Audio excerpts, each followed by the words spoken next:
Praise lord Sathvik. Praise lord అన్న. ఏంటి కనిపించట్లేదు? ఎటు వెళ్తున్నావు? అసలు చర్చికి రావట్లేదు, బైబిల్ స్టడీ కూడా రావట్లేదు. ఎడిపోతున్నావు అసలు?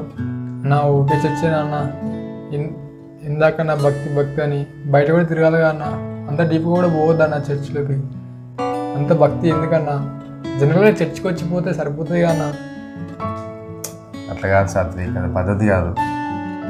బైబిల్ కూడా ఏం చెప్తుంది నీకు తెలుసు కదా, దేవుని వాక్యం ఎన్నోసార్లు నువ్వు వింటూ వచ్చావు కదా. స్పిరిచువాలిటీకి, స్పిరిచువల్ నేచర్కి, దేవునికి, దేవుని యొక్క ఆలోచనలకి, దేవుని యొక్క వాక్యానికి నువ్వు ఎక్కువ ఇంపార్టెన్స్ ఇవ్వాలి. ఈ లోకంలో ఆనందం ఉండదు. ఈ లోకంలో ఆనందం టెంపరీ మాత్రమే. కానీ నిజమైన ఆనందం, నిజమైన సంతోషం నీకు దేవునిలో మాత్రమే ఉంటుంది. కాబట్టి రెగ్యులర్గా చర్చికి రాను. అవును, నాకు కూడా అనిపించింది కానీ అప్పుడప్పుడు. కానీ వాళ్ళంతా చెప్తారన్న ఊకే చర్చి ఎందుకురా, ఊకే అంత డీప్గా పోకురా అట్లా అంటారని. నాకు సంతోషం అనిపించలే కానీ నాకు కూడా రాబోద్ది కాలే. కానీ ఇక్కడి నుంచి వస్తాను నా చర్చికి.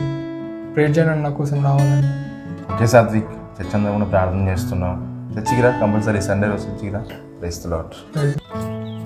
ప్రతి విశ్వాసి గ్రహించాల్సిన ముఖ్య విషయం ఏమిటంటే, సగం భక్తి సగం లోకం అనేది ఏ విశ్వాసికి తగదు. ఉంటే పూర్తిగా ఒక వ్యక్తి లోకంలోనైనా ఉంటాడు, లేకపోతే పూర్తిగా భక్తిలోను దేవునిలోనైనా ఉంటాడు. సగం భక్తి సగం లోకం ఇలా జీవించడానికి అవకాశం లేదు. ఆ వ్యక్తి నిజమైనటువంటి భక్తిలో ఉన్నవాడు కాదు. కాబట్టి భక్తిలో, దేవునిలో అంత డీప్గా వెళ్ళొద్దు అని చెప్పేవారికి మనం దూరంగా ఉండాలి.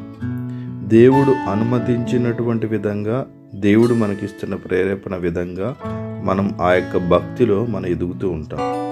దానిని నెగ్లెక్ట్ చేయొద్దు. ఒకవేళ లోకంలోనే జీవిస్తే లోకం మనకి ఏమిస్తుంది? లోకం చివరికి మనకి నాశనాన్ని మిగులుస్తుంది. కాబట్టి ఈ లోకం మనల్ని మోసం చేస్తుంది. కానీ దేవుడు, దైవభక్తి ఎప్పటికీ కూడా నిలిచి ఉండేవి. నీవు దేవునికి ఇచ్చే సమయము, నీవు దేవుని కోసం జీవించేటువంటి జీవితము ఎప్పటికీ నిరర్థకం కావు. దేవుడు మీకు గొప్ప బహుమానాన్ని అనుగ్రహిస్తాడు. ఆ దైవభక్తి కలిగి ఉండటం ద్వారా ఈ లోకములు ఏది అవసరమో అవి కూడా దేవుడు మనకు అనుగ్రహిస్తాడు. కాబట్టి మెలకువగా ఉండుడి, విశ్వాసమందు నిలకడగా ఉండుడి, పౌరుషము గలవారయ్యుండుడి, బలవంతులయ్యుండుడి. దేవుడు మిమ్మల్ని దీవించునుగాక. ఆమేన్.